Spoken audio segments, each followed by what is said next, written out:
الرحيم. باب كيف كان بدء الوحي إلى رسول الله صلى الله عليه وسلم وقول الله عز وجل إنا أوحينا إليك كما أوحينا إلى نوح والنبيين من بعده.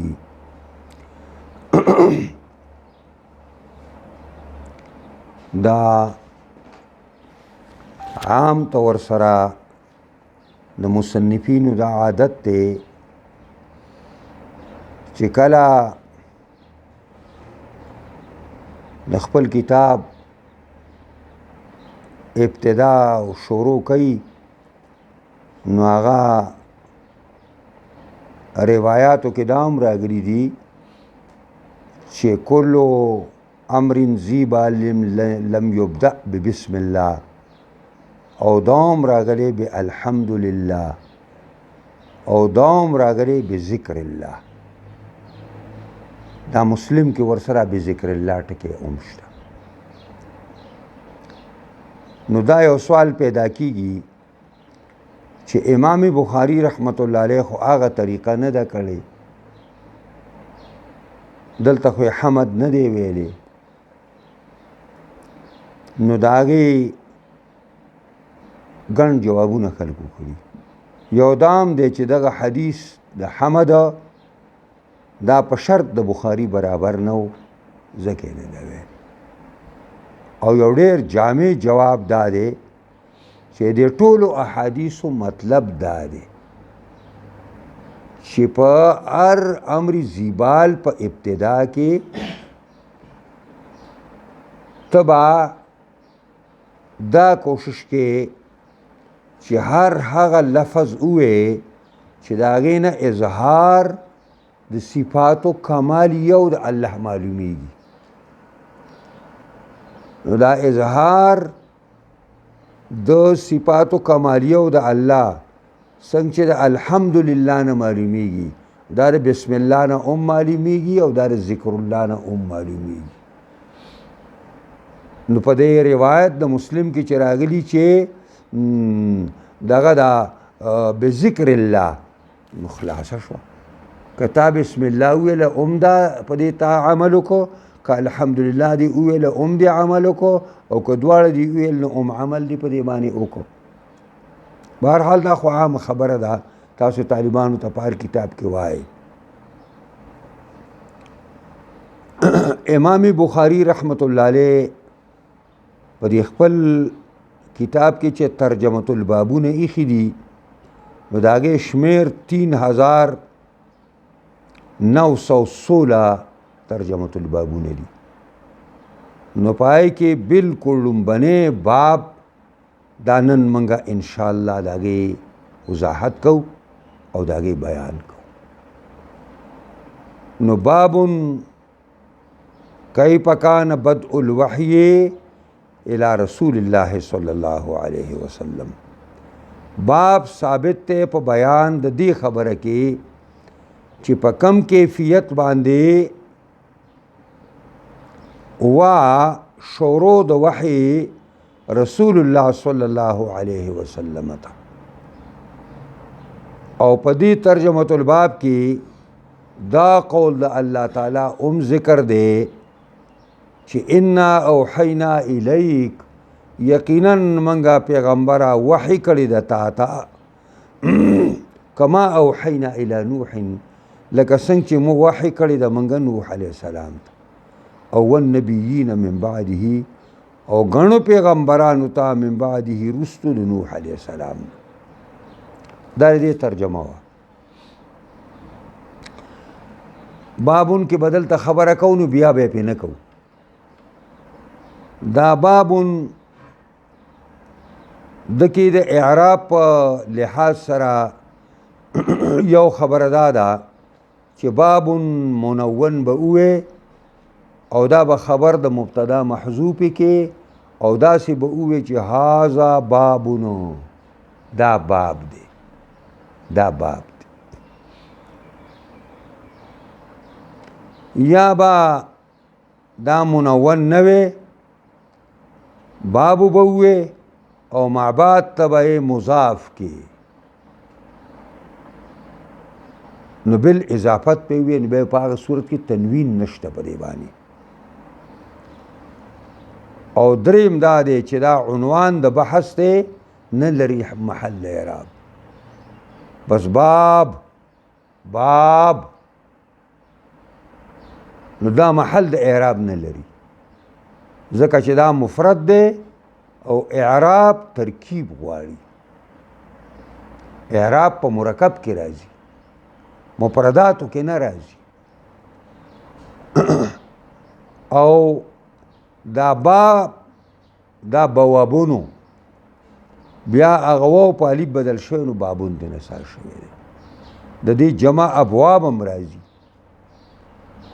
او مختلف بابونه مختلف جمع دلته دغه دا عینی ذکر کړی دي. او بهرحال دا یو سوال دی چې امام بخاری په داسې ځایونو کې کتاب ذکر کوي دلته باب ذکر کو. دا مخکې طالبانو ته موږ دا خبره کوله چې کتاب مصنفین په هغه ځای کې ذکر کوي چې هغه کې مختلفة الانواع مسائل راغلي. مختلفة الانواع مسائلی چې مختلف ځکه چې با کتاب دی ته وایي چې هغه په مختلفة الانواع مسائل باندې مشتملي.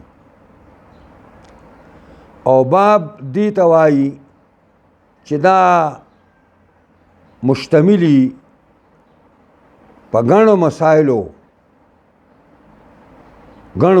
باندې مشتملی. اگر چې هغه دی انواع نه او فصل دی ته وایي چې هغه مشتملی په یو شخصي مسله باندې نو هغې ته به فصل ویلی کېږي. اوس دلته امام بخاری رحمت الله علیه باب ویو ځکه چې د دې لاندې صرف یو فصل دی یو فصل نو دلته مختلفة الانواع مسائل نو د دې وجې نه کتاب اونه ویو او بابی ویو. نو باب کیف کان بدء الوحی باب دې ثابت په بیان د دې کې چې کیف کان نو کیف پر استفهام د پاره اوم راځي او کیف د پاره تعجب او د انکار اوم راځي. کیف تکفرون بالله وکنتم امواتا نو دلته کیف کان سرنګي او شورو د وحی رسول الله صلی الله علیه وسلم ته دا څنګه وا دا په کم کیفیت باندې وا یعنی معنا دا چې دا وحی د کم ځای نه رااله او دا په کم جهت باندې رااله په کم کیفیت باندې رااله دا سوال دی. نو په دې باب کې مختلف روایات امام بخاری ذکر کړي دي چې هغه د ترجمه الباب سره تعلق ساتي. دا کانا د افعال ناقصونه دی دا چې د افعال ناقصونه دی نو دا اسم او خبر غواړي. نو دا بدء الوحی دا به ولا اسم کې او الى رسول الله صلی الله علیه وسلم جاری مجرور په اعتبار د متعلق سره به ولا خبر ساز کې. او دا بدء دا دو طریقو باندې استعمالیږي. محموز هم استعمالیږي بدءا او په واو سره هم استعمالیږي او په ضمیر د با سره بدون چې بدء شي بدأ یبدأ په معنا د شروع باندې ده کل امر ذی بال لم یبدأ ببسم الله، په معنا شروع باندې. او کله چې دا بدون شي نو بیا معنا ظهور دی، بیا معنا سره ظهور دی. دلته دواړه معناګانې ټیک کېږي. څرنګه یو ظهور د وحی رسول الله ته، څرنګه شروع او ابتدا د وحی و رسول الله صلی الله علیه وسلم ته. نو هغه دا دی چې نبی علیہ السلام په غار حرا کې چې دا بالکل 40 کال ته پیغمبر خدا نږدې شو، د 40 کال کې آخري کال دی. نو نبی علیہ الصلوۃ والسلام ته روایت او حدیث کې راځي خلوت او ځان لواله ورته خوښ شو چې بس شرط په یو ګوټ کې ناست یو په یو ځای کې ناست او د الله په باره کې سوچ و فکر کوي، د الله د دین په باره کې سوچ و فکر کوي.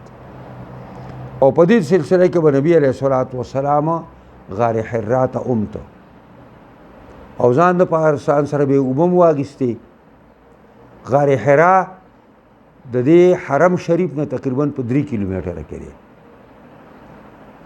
نو ځان سره به اوبم واغستې، ځان سره به خوراک سکاک هم واغسته او هلته به لاړ. نو څو پورې چې هغه خوراک سکاک به و نو نبی علیہ السلام به هلته و او چې دا به ختم شو نو بیا به راغې خدیجة الکبرا به ول بیا تیاری وکړو دغه باقي ورځو لپاره، نو بیا ځان سره شو بیا به هلته ته. او کله کله به نبی علیہ السلام ایثار شو نو خدیجة الکبرا به دا خرس خوراک واغسته او دا به لاړله او نبی علیہ الصلوۃ والسلام ته به هلته ورکړو. دا بس الله رب العزت ورته په خاصه طریقه باندې عبادت ښودلی، هغه عبادت به هلته کوو. نبی علیہ الصلوۃ والسلام ته فرشته راله او نبی علیہ الصلوۃ والسلام په دې غیږ کې ونیو او زور یې وله ورکړ. روایت کې به راشي چې اقرأ، نبی علیہ السلام ما انا بقارئ، زه خو قارئ نه یم، ما خو لوستل نه دي کړي، زه خو مکتب ته نه یم تللی. بیا ورته ویل، بیا ورته زور ورکړ ویل اقرأ، او دریم ځل باندې اقرأ بیا دا آیاتونه نازل شو. په دې طور باندې د وحی ابتدا نبی علیہ السلام ته وشوله. دې نه مخکې به ښایسته ښایسته خوبونه به لیدل، نبی علیہ السلام به هم لیدل او د هغه په باره کې به کسان هم لیدل. دا هغه توطیه او تمهید و مستقل وحی ته. نو په دې طریقه باندې ظهور د وحی نبی کریم صلی الله علیه وسلم ته راغی. وحی ستاسو په دې حاشیه کې په دې باندې پوره لیکل شوي دي چې وحی لغوي معنا لري او وحی اصطلاحي معنا لري. دا ټولې معناګانې دي. په لغت کې وحی څه ته ویل کېږي؟ الاعلام فی خفاء، یعنی خبرداری ورکول پټ چاته، دا د وحی لغوي معنا ده. قال الجوهری الوحی الکتاب، وحی څه ته وایي؟ کتاب ته وایي. والوحی ایضا الاشاره، وحی څه ته وایي؟ اشارې ته وایي. وحی په لغت کې څه ته وایي؟ کتابت او لیکلو ته وایي. وحی په لغت کې رسالت ته وایي، لیږل. او وحی په لغت کې الهام ته وایي، یعنی القاء الخیر فی القلب. او د وحی لغوي معنا والکلام الخفی دی. وکل ما القیته الی غیرک، او هر هغه څیز چې ته بل ته پیش کې هغې ته وحی ویلی کېږي. وفي اصطلاح الشرعیه هو كلام الله المنزل على نبي من انبیائه علیهم السلام. دا وحی په شریعت کې څه ته وایي؟ کلام الله المنزل. دا کلام د الله دی چې هغه نازل کړی شوی په یو پیغمبر باندې د الله د پیغمبرانو نه. دا د وحی اصطلاحي معنا شو. لغوي معناګانې ډېرې زیاتې وي. اصطلاحي معنا هم دقه یوه ده او دقه زمونږ په کار هم ده. دا غټه معنا ده. اما اقسامه الانبیاء، د وحی اقسام پیغمبرانو علیهم السلام ته چې کوم وحی راځي دا 100 قسمه ده، دا 3 قسمه ده. کوم وحی چې پیغمبرانو علیهم السلام ته راځي دا 3 قسمه ده. یو داسې ده چې سماع الکلام القدیم، اوریدل د کلام قدیم. الله قدیم دی نو د الله کلام هم قدیم دی. نو کلام د الله کلام قدیم اوریدل د الله که سماع موسی، لکه څنګه چې موسی علیه السلام اوریدلی وه. وکلم الله موسی تکلیما، وکلم الله موسی تکلیما، خبرې کړې وې الله د موسی علیه السلام سره خبرې، برای راست ورسره خبرې کړې وې. نو کلام قدیم د الله اوریدلی دی برای راست چې الله ورسره خبرې کولې او هغه اوریدلی، او دا په نص قرآني سره ثابت دی. وکلم الله موسی تکلیما. او داسې برای راست خبرې د جناب محمد رسول الله سره الله په معراج کې کړي دي. دا ثابت دي په احادیثو صحیحه او مشهوره سره. ځکه چې معراج د نبی علیه الصلاة والسلام د مسجد حرام نه د مسجد اقصا پورې دا په نص قرآني ثابت دی. او د مسجد اقصا نه او د بیت المقدس نه اسمان ته ختل او وم اسمان او د وم اسمان نه برتل، دا ټول په روایاتو صحیحه سره ثابت دي. د دې وجه نه که سړي د دې نه انکار کو چې پیغمبر خدا مسجد اقصا پورې نه دی تللی نو کافر دی. او که دې نه انکار وکړي چې د دغه ځای نه بیا ورته اندر پای نه دی لګېدلی اسمان نه دی نو کافر نه دی خو ګمراه دی. دا یو قسم شو د وحی چې نبی حضرت موسی علیه السلام برای راست خدای کلام اوریدلی، کلام قدیم، او دا په نص قرآني سے ثابت دی. او د نبی علیه السلام د الله تعالی کلام قدیم اوریدلی دی او دا ثابت دی په آثارو صحیحه سره. درست آثار په دې باندې راغلي دي. نو دا یو. دویم وحی رسالت بواسطة الملک. دویم وحی د رسالت تا هغه دا چې پیغمبر الله رب العزت پیغمبر ته فرشته راشي د الله د طرفه راولېږلی شي او پیغمبر خدا ته وحی پیش کی. او دریم وحی تلقن بالقلب، داسې وحی ده چې هغه زړه کې پیغمبر ته راچولی کېږي. لکه جناب رسول الله صلی الله علیه وسلم په یو حدیث کې فرمایي ان روح القدس نفس فی روعی، وی جبریل علیہ السلام زما په نفس کی پوکې وکړه. فی روعی یعنی فی نفسی، زما په نفس کې پوکې وکړه. او چې داود علیہ السلام دا قسم ته وحی به الله غته کوله چې پړه کې به ورته اچوله. هر چې وحی غیر انبیاء ته ده ناغه په معنا د الهام ده. لکه الله رب العزت سورہ نحل کې فرمایي منګه وحی وکړله تورې مچۍ ته ان اتخذي من الجبال بیوتا. نو دغه وحی په معنا د الهام باندې، د الهام باندې. اوس دا لغوي معنا د وحی منګه وکړه، اصطلاحي معنا هم وکړه. وحی چې پیغمبرانو ته کېږي دا 3 قسمه ده، دا منګه بیان کړه. وحی غیر انبیاء ته چې دا نو هغه وحی په معنا د الهام باندې ده. بله خبره دا ده چې دا وحی په څومره شکلونو باندې راځي، دا څومره دي. نو اما صوره على ما ذکره السهیلی په سبحتو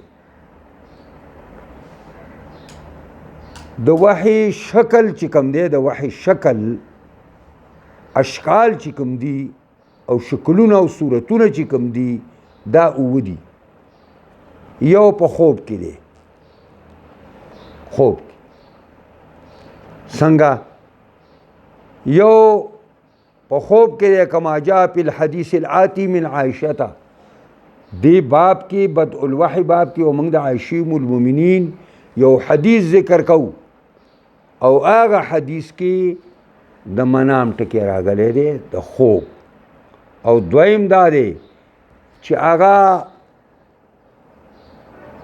وان یأتیه الوحی فی مثل سلسلة الجرس دویم دا دی چې داسې وحی به نبی علیہ السلام ته راتله لکه سړی چې ګینټي وی ټنګ ټنګ ټنګ ټنګ ټنګ پیغمبر خدا صلی الله علیه وسلم په دې خوا کې به داسې ټنګ ټنګ ټنګ ټنګ ټنګ کېدل لکه څنګه چې جرس خو تاسو پېژنئ که نه جرس داسې یو شی دی چې هغه به پخوا موږ دې سړنګانو ته غاړې ته اچو یو ګونګرو دی یو جرس دی نو جرس داسې نه داسې دې ځای کې پکې کړی هغې پای کې پړی مړی اچولی کې بیا ځوړند دی او لاندې پکې دغسې یو دغه ځوړند دي اوسپنه بس هغه دې طرف او دې طرف او دې طرف ته چې لګي نو دا کړنګار کوي او یو ګونګروګان دي پخوا موږ چې ګاڼې کولې نو زمونږ یو غوی و ډېر زبردست غوی و نو هغه له موږ دا ګونګروګان هم پیدا کړو ډېره پخوانۍ خبره واړه خو دا جرس دی او سلسله دا اصل کې فی در فی ته وایي څنګه چې د زنځیر کړی یو بل پسې پیوستي دقسې د اواز ټنګ ټنګ ټنګ ټنګ ټنګ دا یې معنا ده نو یو شکل د وحی داو نبی علیہ السلام ته چې په مثل د سلسلة الجرس باندې به و دریم دا چې دریم شکل داو ان ینفس فی روعة الکلام چې نبی علیہ السلام پړه او په نفس مبارک کې با پرشتي هغه کلام وفکو او سلورم دا ان یتمثل له الملک رجلا سلورم شکل دا دی چې فرشته به متشکله شوه په شکل د انسان باندې او عام طور سره په صحابو کې دهیه کلبی یو مشهور صحابي دی او انتهایی ډوله صحابي دی دا انتهایی آغا دهیه کلبی په شکل باندې به جبریل علیه السلام راته او پیغمبر خدا سره به ناستو خلق ورګین دا دهیه کلبی دی هغه به جبریل علیه السلام پنځمه یتراءى له جبریل علیه السلام فی صورته التي خلقها الله تعالى له 600 جناح ينتشر منها اللؤلؤ والياقوت پنځم دا چې نبی علیہ السلام ته جبریل ځان اوخی په هغه صورت کې چې په کوم الله پیدا کړی دی خپل ته صورت چې داغه دی په هغه صورت کې ورته ځان اوخی او هغه صورت داغه دا دی چې 600 وزرې دي داغه او د وزرو نه یاقوت او ملغلرې هغه را ادا کړي دا معنی چې ملغلرې راتل ته خلکو راټولولې خو معنا دا دی چې داغه پرې وزرو باندې ملغلرې او یاقوت چې کوم دی چړاو او شپږم چې کوم دی دا دی ان یکلمه الله تعالی من وراء حجاب چې الله دې یو پیغمبر سره خبرې کوي د پردې نه شاته نو دا به کله په ایښه باندې که لیلة الاسراء لکه د معراج په شپه باندې چې پیغمبر خدا سره خبرې کړې وي نبی علیہ السلام وایي ما سره الله تعالی به راراست خبرې وکړې تپوس یې وشو تاسو لیدلی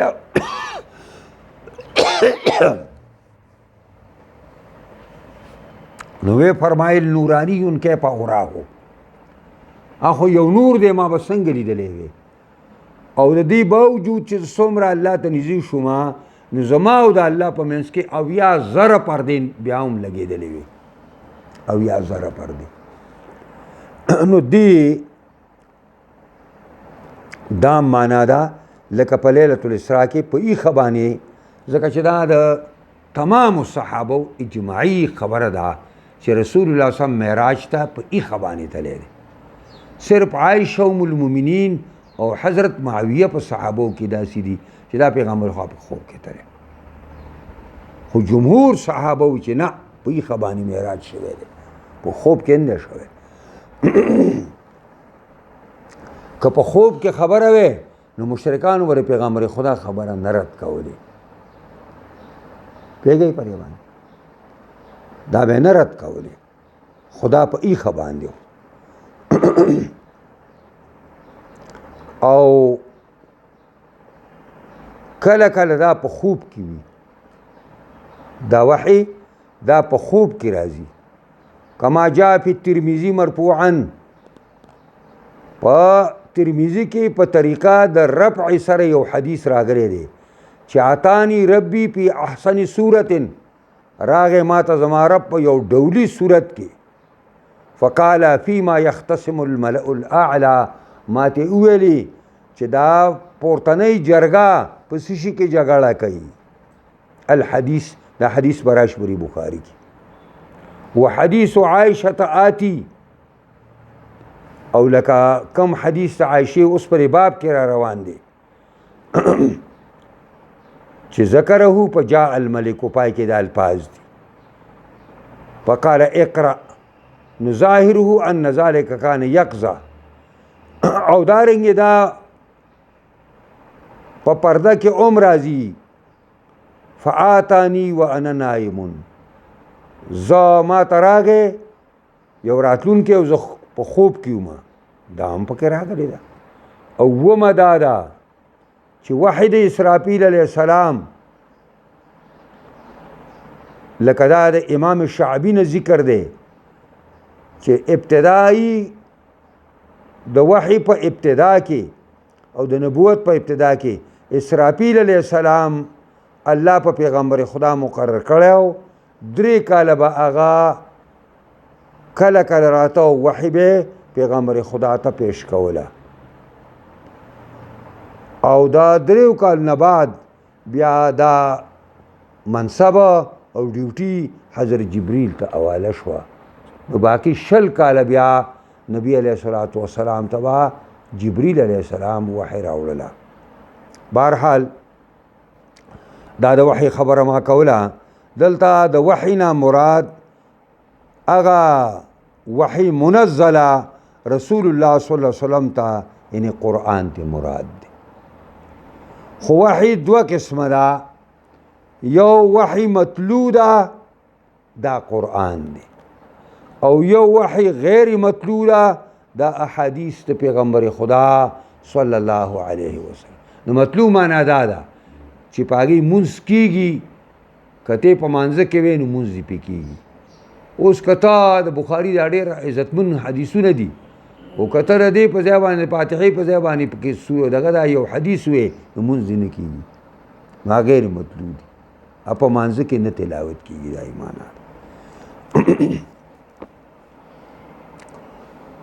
او په دې باب کې لکه څنګه چې بابو کیف کان بدء الوحی الى رسول الله نو دارنګي بابو قول الله عز وجل چې پاګه عتب شي نو دا بیا قول دی دغه دی دا مکسور دی عتب مکسوري او دا دا چې وقول الله عز وجل ویل شي مرفوع وی دا او دا قول د الله چې انا اوحینا الیک کما اوحینا الی نوح والنبیین من بعده دا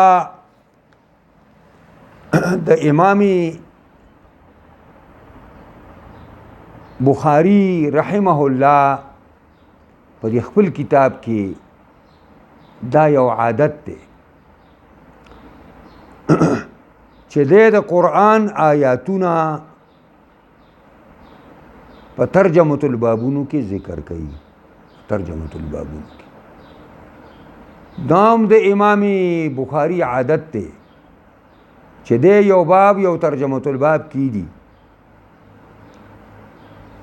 او پاگی کې د یو حدیث ذکر کی، نو د هغه حدیث دا مضمون چې په قرآن کې کوم ځای کې ادا شوی دی د قرآن هغه برخه ور سره ذکر کوي. او کله کله قرآن نه د قرآن هغه تفسیر ور سره ذکر کوي، د قرآن هغه تفسیر ور سره ذکر کوي، کله کله داسې کوي. او دام د امام بخاری عادت ته چې کله کله د یو حدیث ذکر کی نو داغه په مناسبت باندې به لګي او یو حدیث چې په شرط د بخاری برابر نه دی هم پکې کله ذکر کوي.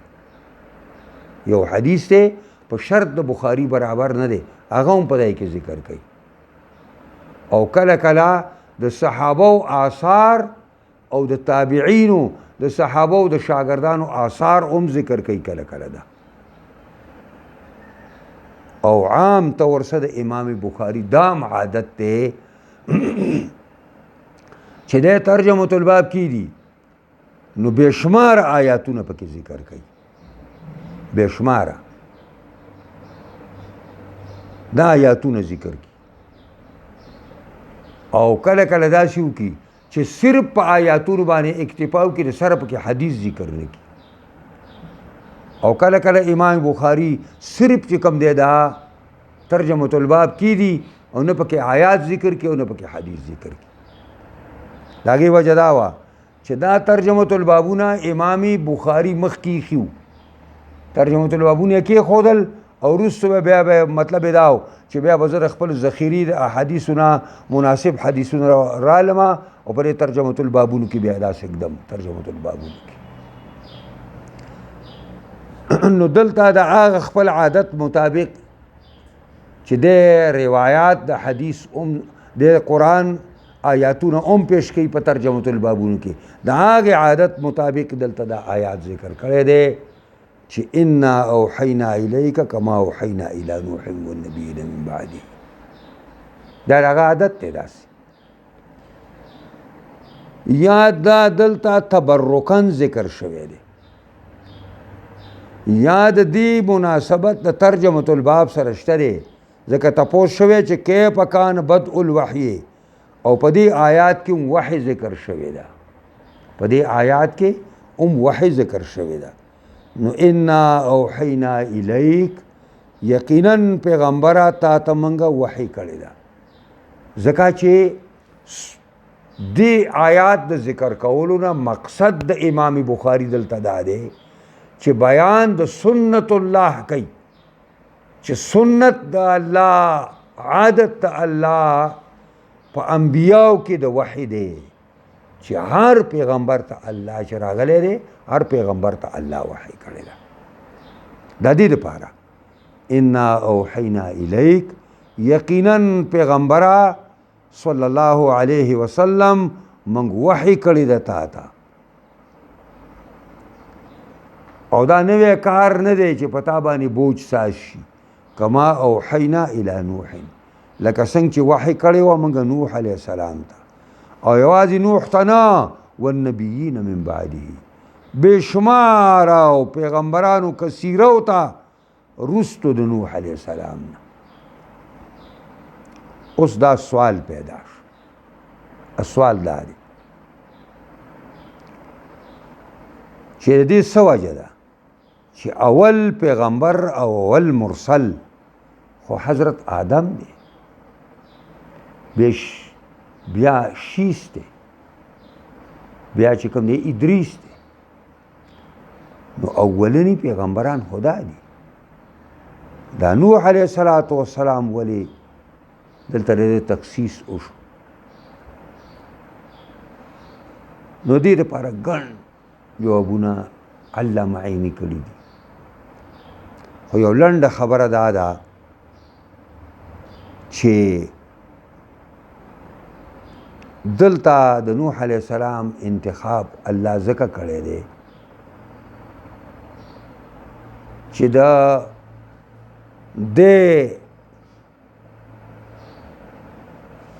اول مرسل نه دی، اول مرسل خو نورم دی، خدا اول د هغه پیغمبرانو نه دی چې د هغه قوم الله په طوفان باندې غرق کړی دی. پوه شئ په خبره؟ حضرت نوح لومبی هغه پیغمبر او رسول دی چې د هغه قوم الله معذب کړی دی د کچه بچه سره. نو دې کې تهدید او زورنه ده قوم د محمد مصطفی صلی الله علیه وسلم او امت د محمد مصطفی صلی الله علیه وسلم ته تهدید او زورنه ده، یره ولا ورکوي چې دغه پیغمبر راغلی او ما ورته وحی څنګه داسې وحی تا ته کړې ده څنګه مې چې نوح ته کړې وه او هغه خلکو د هغه وحی مخالفت کړی او په طوفان مې هلاک کړي وو. که داسې دا قریش دا وحی تاسو نه مني دوی باندې به هم دقسې عذاب راولم. دا هم یو نکته په دې کې شته دی چې د پیغمبرانو علیهم د ده ته انتخاب ځکه شوی دی. دویمه خبره دا ده چې د دې وجې نه چې دا اول الرسول دی، خو د دې وجې نه چې دی ابل بشر ثانی دی، یعنی د حضرت آدم علیه السلام نه چې څومره بچي په دنیا کې خواري شوي وو هغه ټول په طوفان نوح کې د دې صفحې اس نه تلي دي، ختم شوي دي. دا امام قتاده وایي چې د حضرت نوح علیه السلام سره په کشتۍ کې ټول اته کسان، یو نوح علیه السلام و، یوې بیبي وه، یوه بیبي خو لیونۍ وه، هغه د خپل زوی سره یو ځای تللې ده پرې بل لنډ کې، او درې زامنو کنعان خو اوبو ډوب کو، او درې زامن یو سام او حام او یاپس، او د هغې درې بیبیانې وې. دا قتاده وینا ده. نو اته کسانو نو د هغې نه بیا دا دنیا ډکه شوې ده. نو ابل بشر ثاني په دې معنا دی. او بعضې علما مشران لس وی چې لس کسه وټول، بعضې وایي چې نه دین هم ډېرو. عبدالله زوی عباس وایي 72 کسان، بلکې عبدالله زوی عباس ته 80 هم ډېر وایي 80 وایي 80 کسان. د 72 قول هم پکې شته دی، د 80 هم پکې شته دی، د 10 هم پکې شته دی، د 8 هم پکې شته دی، مختلف اقوال دي. خو چې ګڼ دي نو بیا څنګه دا ابل بشر ثاني دی؟ نو د الله شان دا دی چې کشتۍ کې څومره خلک هم د حضرت نوح سره وو، چې کله کشتۍ په خیر او عافیت باندې په ځمکه ودرېده او هغوی ځمکې ته راکوشو، څه وخت بعد هغه ټول مړه شو، نسل یې ختم شو، او نوح علیه السلام هم بیا وفات شو، او دا درې زامن یې پاتې شو، درې زامن نه دا دنیا الله بیا ډکه کړې ده. نو په دې معنا باندې دی ابل بشر ثاني دی، ذکر د انتخاب دلته الله وکړو کما اوحینا الی نوح. او بل طرف ته دی شیخ الانبیاء دی او ابو الانبیاء هم دی، ځکه چې د دی نه وروسته څونه پیغمبران راغلي دي بشمول ابراهیم علیه السلام، دا ټول د ده په نسل کې راغلي دي. نو والنبیین من بعدی، او وحی کړی و ما پیغمبرانو ډیرو ته پس د نوح علیه السلام نه. یعنې دا د الله تعالی یو سنت مستمره دی چې هغه پیغمبران راولیږي نو پیغمبرانو علیهم السلام ته وحی کوي. نن به په دې ځای باندې بس کو انشاءالله، سار له به که خیر حدث الحمیدي نه بیا سبق ووایو. الله رب العزت دې موږ او تاسو د پیغمبر خدا په احادیثو باندې کما حقه پویه کي او څونه